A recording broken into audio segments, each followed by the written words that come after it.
8 kecerdasan manusia menurut Howard Gardner. Howard Gardner, seorang profesor Harvard terkenal, mengidentifikasi 8 jenis kecerdasan yang berbeda dalam teori kecerdasan majemuknya. Teori ini memperluas definisi kecerdasan untuk mencakup kemampuan yang lebih luas dari sekedar kemampuan akademik. Pengenalan Howard Gardner dan teori kecerdasan ganda.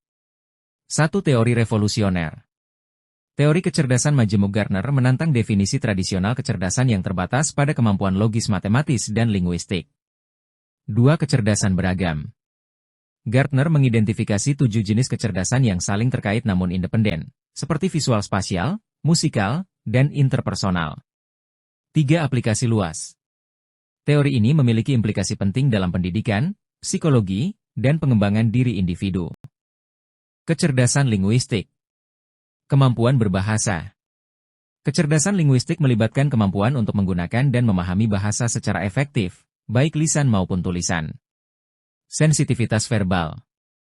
Individu dengan kecerdasan linguistik tinggi memiliki kepekaan terhadap nuansa bahasa dan dapat menggunakannya dengan mahir. Pembelajaran bahasa. Mereka cenderung lebih mudah mempelajari bahasa baru dan memiliki kemampuan menulis dan berbicara yang baik.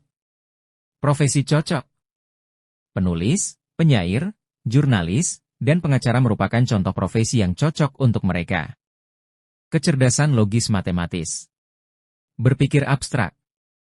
Kecerdasan logis matematis melibatkan kemampuan untuk berpikir secara logis, menganalisis pola, dan memecahkan masalah matematis. Pemrosesan informasi. Individu dengan kecerdasan ini cenderung berpikir dalam angka, konsep, dan hubungan logis. Profesi cocok. Ilmuwan, insinyur, akuntan, dan programmer adalah contoh profesi yang cocok untuk mereka. Kecerdasan visual spasial. Memvisualisasi. Kecerdasan visual spasial melibatkan kemampuan untuk melihat dan memanipulasi bentuk, objek, dan ruang dengan pemahaman yang baik. Kreativitas. Individu dengan kecerdasan ini cenderung kreatif dan inovatif dalam bidang seni, desain, dan arsitektur. Kemampuan praktis. Mereka juga mungkin memiliki bakat dalam navigasi, strategi, dan visualisasi data kompleks. Kecerdasan musikal. Kepekaan musikal. Kecerdasan musikal melibatkan kepekaan terhadap nada, ritme, dan melodi serta kemampuan untuk mengekspresikannya. Kemampuan komposisi. Individu dengan kecerdasan ini cenderung memiliki bakat untuk menulis, memainkan, atau mencipta musik. Apresiasi musik. Mereka juga mungkin memiliki kepekaan yang tinggi terhadap musik dan dapat menikmatinya secara mendalam. Kecerdasan kinestetik jasmani. Kontrol tubuh. Kecerdasan kinestetik jasmani melibatkan kemampuan untuk menggunakan tubuh secara terampil dan halus. Koordinasi fisik. Individu dengan kecerdasan ini cenderung memiliki koordinasi, keseimbangan, dan keterampilan motorik yang baik. Ekspresi diri. Mereka dapat menggunakan tubuhnya untuk mengekspresikan emosi, ide, dan kreativitas. Kecerdasan interpersonal. Empati. Kecerdasan interpersonal melibatkan kemampuan untuk memahami dan berinteraksi dengan orang lain secara efektif. Komunikasi. Individu dengan kecerdasan ini cenderung memiliki kemampuan komunikasi yang baik dan mudah membangun hubungan. Profesi cocok.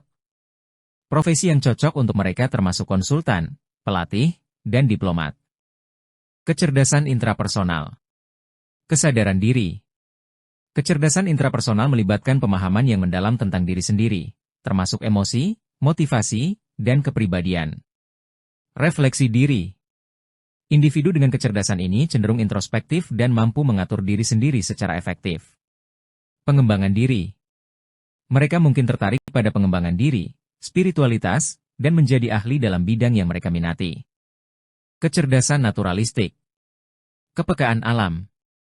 Kecerdasan naturalistik melibatkan kepekaan dan pemahaman yang mendalam terhadap alam, makhluk hidup, dan lingkungan. Klasifikasi. Individu dengan kecerdasan ini cenderung ahli dalam mengidentifikasi dan mengklasifikasikan spesies flora dan fauna. Profesi cocok. Pilihan profesi yang cocok untuk mereka termasuk biolog, petualang, dan aktivis lingkungan.